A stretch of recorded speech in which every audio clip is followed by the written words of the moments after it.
Masjid Quba ini adalah ketika kita melaksanakan sholat sunnah 2 rakaat dan posisi kita sudah dalam berwudu, kemudian kita sholat 2 rakaat, maka dicatatkan pahala umroh yang sempurna.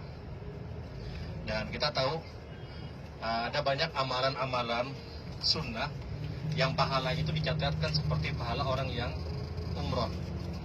Di antaranya seperti sholat isyraq atau syuruk, kemudian orang yang berzikir, tasbih, tahmid, takbir yang 33, 33, 33. Ini pun juga dicatatkan pahala seperti orang yang melaksanakan ibadah umroh sempurna. Namun pahala umroh yang paling mendekati umroh yang sesungguhnya, umroh yang ulun maksudnya umroh yang ada tawaf, sa'i, tahallul, adalah orang yang pergi ke Kuba. Karena innal a'mal fiha darajat. Karena kata Rasul, amal ibadah itu dia bertingkat-tingkat pahalanya. Ada amalan yang amalan tersebut dijanjikan keutamaannya sama dengan amalan yang lain, tapi kualitas pahalanya itu berbeda. Contoh, ketika Rasulullah bersabda, rak'ataini qabla fajri, arba rak'ati qabla zuhri, wa rak'ataini ba'da zuhri, wa rak'ataini ba'da maghrib, wa rak'ataini ba'da isya, bunyalahu baitan fil jannah. 2 rakaat sebelum sholat subuh, 4 rakaat sebelum zuhur, 2 rakaat setelah zuhur, 2 rakaat setelah maghrib, 2 rakaat setelah isya. Kata Rasulullah, yang melakukan ini dibangunkan baginya istana di surga. Kemudian ada hadis yang lain, man faraja saffan banallahu lahu baitan fil jannah. Siapa yang mengisi saf yang kosong, dibangunkan baginya istana di surga. Jadi ini bahasa hadis Nabi sama-sama istana. Tapi zahirnya yang paling mudah itu adalah mengisi saf. Tapi yang harus kita pahami, al-jaza min jinsil amal. Ganjaran pahala itu disesuaikan dengan apa yang telah dia usahakan. Sama-sama dapat istana, tapi model istananya beda. Makanya sunnah bagi kita untuk apa? Untuk ketika ada saf yang kosong di depan, yang isi aja. Berjalannya pian ke depan, itu dibangunkan istana di surga. Kan kadang kita sholat ada saf di depan kosong, napian maju, itu banallahu lahu baitan fil jannah, dibangunkan istana di surga. Dan kembali kepada pahala umrah tadi, orang yang surah dapat pahala umrah, orang yang zikir, tasbih, tahmid, takbir pahala umrah, orang yang ke Kuba dapat pahala umrah. Tapi pahala umrah yang paling mendekati umrah sesungguhnya itu yang ke Kuba ini. Karena sekali lagi al-jaza min jinsil amal. Ganjaran pahala disesuaikan dengan apa yang telah diusahakan. Jelas berat ke Kuba daripada yang ke syuruk. Karena syuruk dimanapun bisa. Tapi ke Kuba mau kada mau kita harus tolak ke Arab. Mau kada mau kita harus pergi ke Madinah untuk ke Kuba. Maka berlaku al-jaza min jinsil amal. Ganjaran pahala disesuaikan dengan apa yang telah dia usahakan. Sama pian berangkat ke sini, boleh jadi pahalanya beda-beda. Kenapa? Ada orang yang berat ketika berjalan, garing, sakit misalnya, tapi dia tetap pergi. Ada orang yang sehat, makan gancang aja, dia pergi juga, sama-sama berangkat, tapi pahalanya itu pasti beda.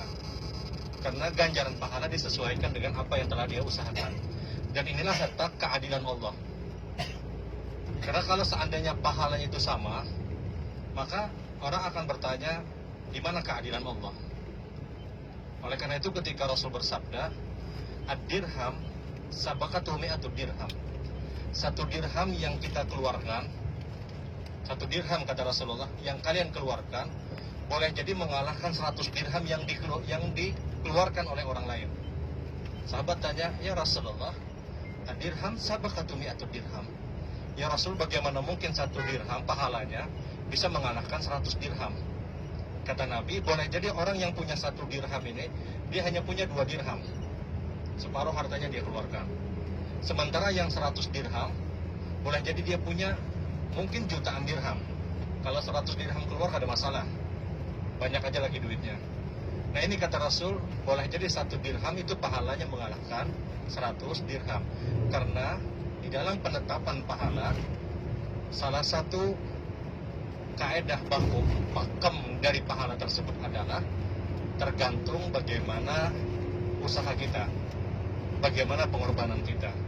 Dan inilah keadilan Allah Subhanahu wa Ta'ala. Karena kalau tidak seperti ini, mohon maaf, orang misalnya sedekah, dia punya hartanya sekian, dia mampunya sekian, kemudian dihargai dengan apa yang dia keluarkan. Sementara ada orang yang kaya, dia sedekah dengan nominal yang sama seperti orang yang, mohon maaf, dalam keadaan berat, maka orang akan mengatakan di mana keadilan Allah. Sehingga sekali lagi, alhamdulillah, ini pahala umroh sudah benar-benar kalian dapatkan insya Allah. Dan ini pahala yang paling mendekati kebenaran dibanding umroh-umroh yang lain, pahala-pahala umroh yang lain. Maka kalau misalnya pian sudah tahu ini ke Kuba, misalnya malam atau apa, pian bisa sewa mobil misalnya 1 kamar atau 2 kamar, kurang lebih 10 real, PP misalnya. Kalau misalnya satu grup misalnya berangkat, itu nggak ada masalah. Nah ini sekali lagi kalau ingin mendapatkan tadi. Kemudian satu hal yang juga sering ulun sampaikan adalah setiap ibadah yang kita bangun, yang kita kerjakan, itu berharap mudah-mudahan diterima. Amin. Ibadah apapun kita berharap mudah-mudahan diterima. Amin, amin, amin. Dan ini yang dilakukan oleh orang-orang terbaik sebelum kita. Kita tahu doa Rasul. Setiap pagi itu Nabi berdoa, Allahumma inni as'aluka ilman nafi'a wa rizqan thayyiban wa amalan mutaqabbala. Ummu Salamah radhiyallahu taala anha, salah satu istri Rasul sallallahu alaihi wasallam, beliau meriwayatkan satu doa yang senantiasa membasahi lisan Rasul yang tidak pernah dilepaskan Rasul adalah setiap pagi Nabi itu berdoa, Allahumma inni as'aluka ilman nafi'a wa rizqan thayyiban wa amalan mutaqabbala. Ya Allah, memohon kepada Engkau ilmu yang bermanfaat, rezeki yang baik, dan ibadah yang diterima. Bayangkan Rasul itu masih doa, ya Allah mudahan ibadah ulun diterima ya Allah. Padahal ibadah Rasul pasti diterima, karena Rasul yang mengajarkan bagaimana kita ikhlas, Rasul yang mengajarkan bagaimana kita beribadah, tetap berdoa. Sehingga ini pelajaran penting kepada kita. Setiap kita ibadah itu kita sisipkan doa mudah-mudahan diterima.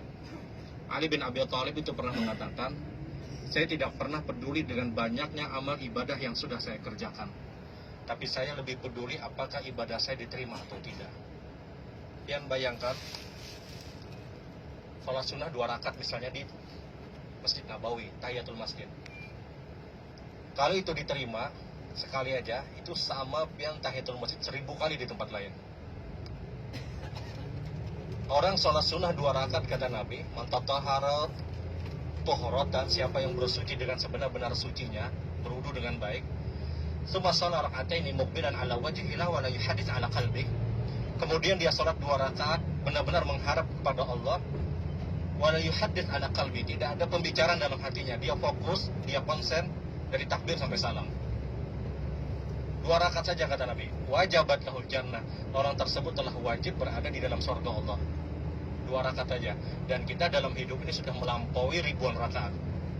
Makanya salah satu sebab ibadah itu diterima adalah doa. Mudah-mudahan diterima. Pian sedekah, pian melakukan kebaikan apapun, paling tidak dalam hati ini mudah-mudahan diterima. Karena ini yang diperintahkan dan itu yang dicontohkan. Ibrahim alaihissalam ketika membangun Baitillah Ka'bah bersama Ismail, apa yang dikatakan Ibrahim setelah selesai pembangunan Ka'bah? Wa yarfa Ibrahimul qawaida minal baiti wa Ismail rabbana taqabbal minna. Tatkala Ibrahim sudah menyelesaikan pembangunan Baitillah Ka'bah, Ibrahim doa pertama itu adalah taqabbal minna, ialah terimalah amal ibadah kami. Padahal ibadahnya beliau pasti diterima. Kenapa? Allah yang menyuruh untuk meninggikan bangunan Baitillah Ka'bah. Nah, poin yang ingin sampaikan di kesempatan ini adalah pian setiap ibadah paling tidak dalam hati mudah-mudahan diterima. Jangan dilepas ibadah tadi. Jangan dilepas tanpa ada harapan itu diterima. Karena di antara hal yang harus kita pedulikan ketika beribadah adalah kita doa agar ibadah kita diterima. Baik Bapak Ibu yang dirahmati Allah.